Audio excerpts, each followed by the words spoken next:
Hello there. Welcome to season 3 of the Forever and Ever show. This season we will focus on relationship amongst young people. There I had a series of conversations with some vibrant young men and women. We explored topics such as what men and women want in a relationship. We talked about sex before marriage. We explore what to look for in a partner and everything else in between. It was most intriguing, and I'm sure you will find it too. What are your views on romantic relationship with ladies? What are your expectations? Because we're looking at interpretation of romantic relationship between a woman and a man, which could involve emotional feelings and sometimes physical. And those aspects will also include commitment, communication, love and affection, shared goals and values, intimacy, etc., etc. So those are standard. But what are your expectations? So I'll start with you, Owooluwa. All right, thank you for having me. Yeah. Expectations in a relationship, for me, basically just to stability and peace of mind. However that is achieved, that's what I'm interested in. That's what I'm interested in. That's what I look forward to in a relationship. Stability and peace of mind. So, achieving that is the goal for me. Simply. Stability and peace of mind. How did you arrive at that? Well, I don't know. I don't know how I did, but peace of mind. Somehow looking through while growing up, looking at other men, and then my own self, discovered that one thing everybody is looking for in this world, ultimately, revolves around peace. So you get that, and it's not necessarily that everything is rosy, but peace of mind, even if there's a storm outside and all that. Okay. And stability in the sense that you know that there's something that you can fall back to that kind of doesn't change. So you're having a rough day, you're having whatever it is that is wrong with you, you know that there's somebody that would be stable in the sense of listening, in the sense of you face the world out there, you come back home, you want to have something stable in the house. You don't want to have a rough time at home as well, I guess. So that's how I came up with that. Okay, so if there's that stability, coupled with peace of mind, those two, I feel they are like a cornerstone for me personally in a relationship. Having those, and of course, emotions, physical intimacy, all that is to build a wholesome environment that is built on those two. The wholesome environment built on those. So obviously before you arrive at the conclusion of finding this wholesome young woman, what will generally attract you to such a person? Would you be able to fathom that you could actually achieve those two qualities by looking at this woman? So what would initially draw you to that person? So what would initially draw me? Yeah. If you asked me this question like 2 or 3 years ago, I might have said, if somebody is I think I was looking at goal-oriented and Christian. I mean, those two should fall in line. Well, for now, what would attract me to somebody like that would be somebody that is looking for that same thing. Yeah, somebody that's looking for, above all else, peace of mind and some amount of stability in this world. I feel like if you find somebody that's also looking for that, there's a high chance that the two of you will pay. So I'll most likely be attracted to something like that. Okay. Interesting. I'll still come back. We'll be exploring. So what about you, Victor? Okay. Yes, I would probably say just like he has rightly said, for me, it's just respect and peace. Now, respect in the sense that I can't just imagine that um, I have a lady that I want to spend the rest of my life with, and then she's the type that she nags a lot. She doesn't respect me. Respect not necessarily outside, because with the look of things in this contemporary world, some ladies, they tend to respect their husband or their spouse outside, but when you get home, it's another thing entirely. So you see different kind of being entirely at home. So first of all is respect. So if you respect me, I know that you have my interest in art. And the second thing is peace of mind. Like he said, peace is very, very pivotal, because just like what he said, you can't just go out, have your day-to-day activities, you have been stressed at your workplace, and then you coming home, and then you are meeting another thing entirely at home. So it will drain all your energies and the likes. So, and then if I'm talking about peace, it's not necessarily maybe the absence of troubles, problem, but then if there are troubles, if there are challenges, you maintain that inner peace. You are not agitated. You are not agitated to take decisions. You are calm in that situation, and then I think that was also. That's interesting. When we're talking about respect, a lot of people say respect is earned. What are your views on that? Actually, should I say I want to follow that school of thought? Okay, maybe I used to that respect should be earned. But then let me just go backward. I want to come from the scriptural standpoint now. If my own belief system is that if you are a Christian, you don't give what you don't have. One, and two is that it's not as though in the aspect of respect is earned. If you are looking at it from that standpoint, if you are a Christian, that means that you are actually waiting for that person to be able to do some certain things or to meet up to your expectation before you can respect that fellow, of which it negates the biblical principles. I believe that even if the person has not done anything, it's just a normal thing that you should respect people. So if you respect the person and then maybe the person approve otherwise, that is not somebody that you should respect, then we cannot probably relate to such. But then from my own standpoint, my belief system is that you should respect everybody, regardless of who they are. Okay, that being said, maybe I should ask you to define respect from your own point of view. Okay, from my own point of view, respect is how do I put it now? You honoring someone, putting having the interest of someone at heart. Now, for example, if I'm working in a place, or maybe we are working in the same establishment, now it is normal for you to respect your boss. Now that one, I can't really say that it's respect, so to say, because it's normal in a work ethics. You must respect your boss.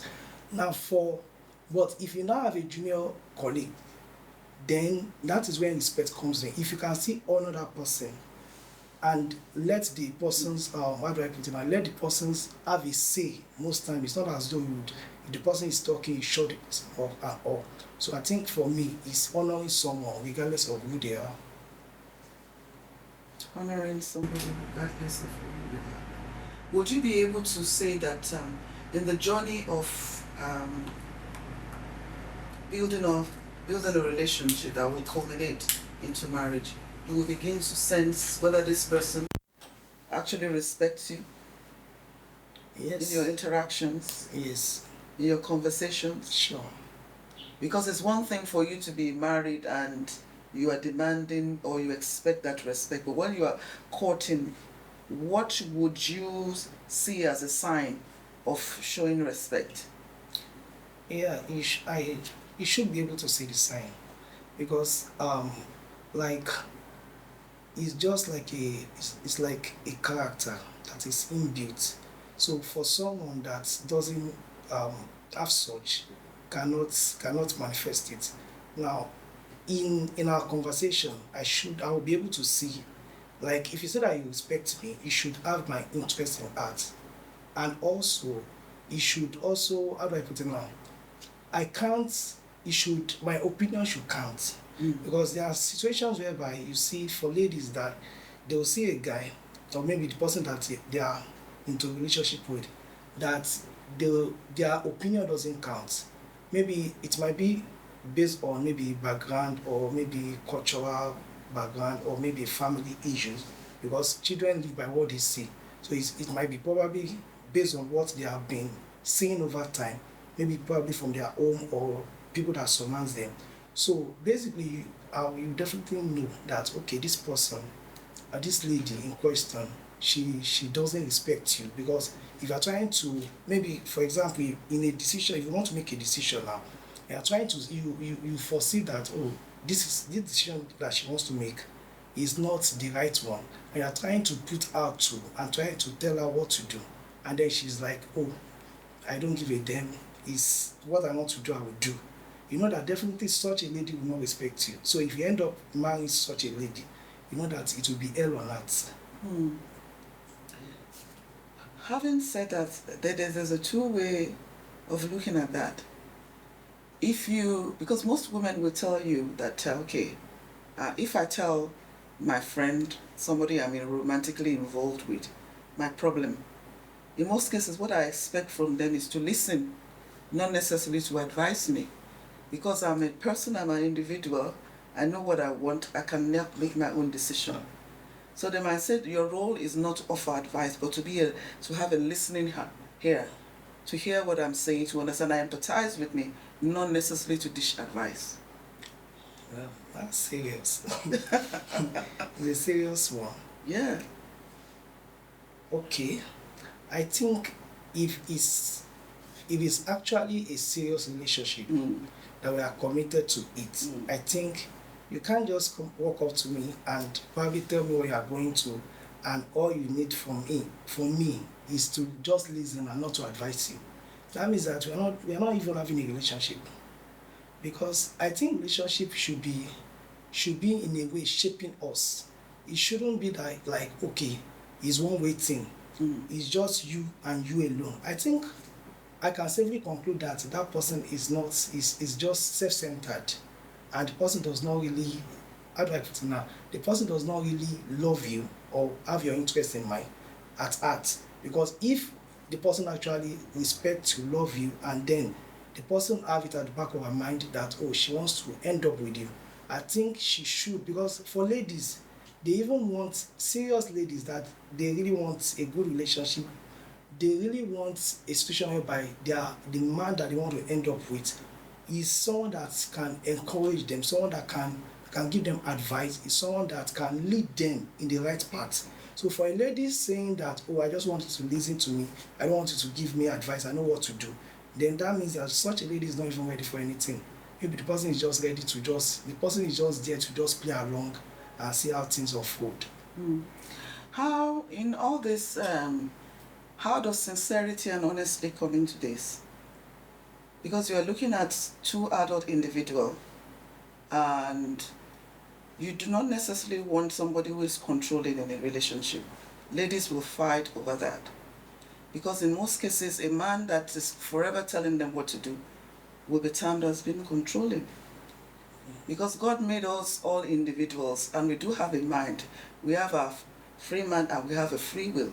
And in most cases, that is how God relates with us. God does not force his opinion on us. In as much as we ask him for advice, we present our prayers to him, we ask him to guide us, but we don't expect him to force us, because he doesn't.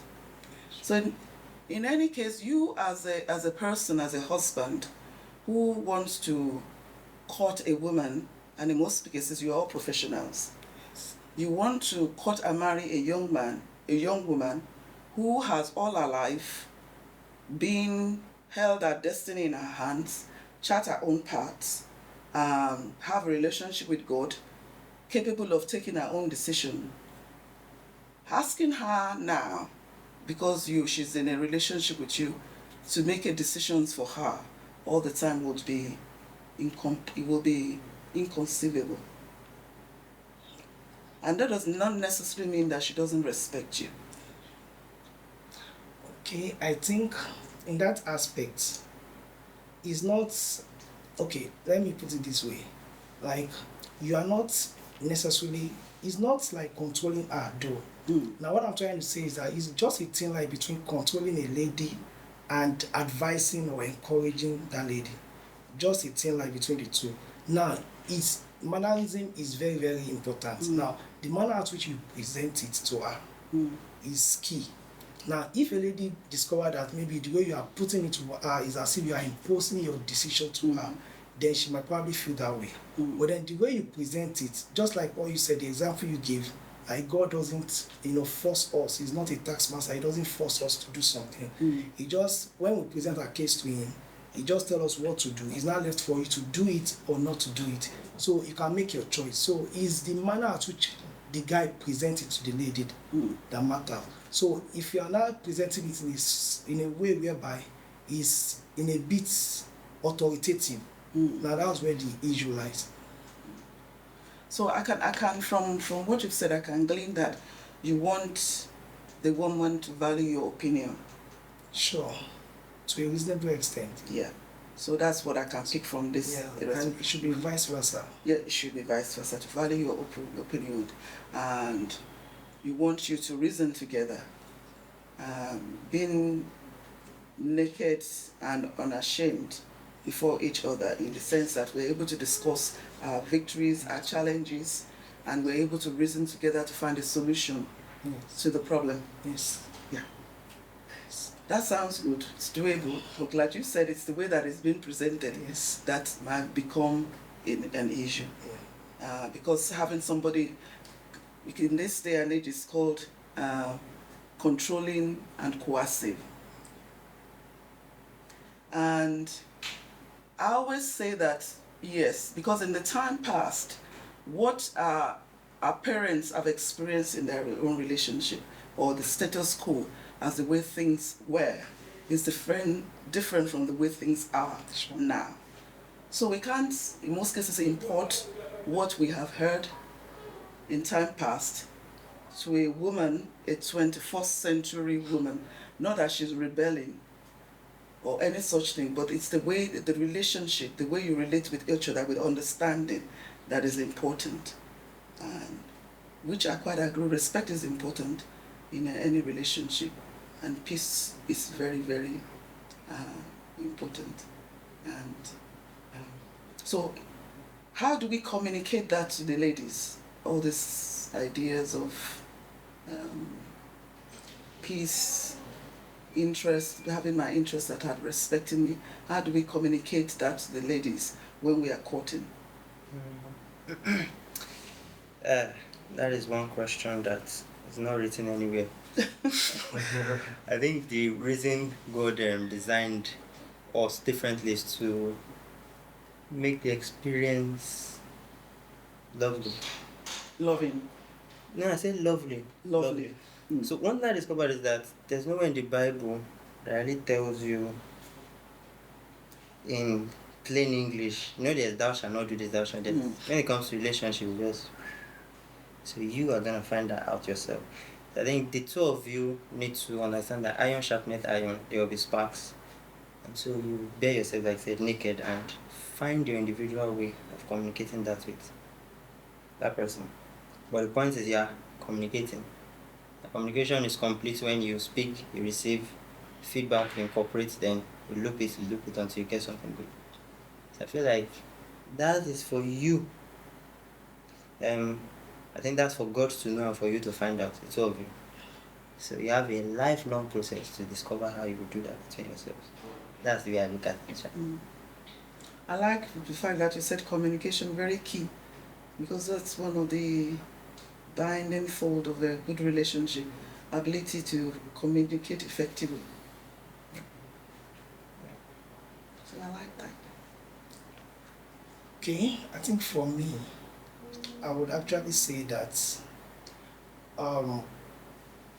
if in communicating it, I think the first thing is you just have to understand each other first. Mm. So understanding each other, that will give you an edge in communicating it. So if I understand that, okay, this person, this is how this lady is, I will know how to deal with her and how to pass the message across to her. So I can't actually give a definite way of communicating it, because we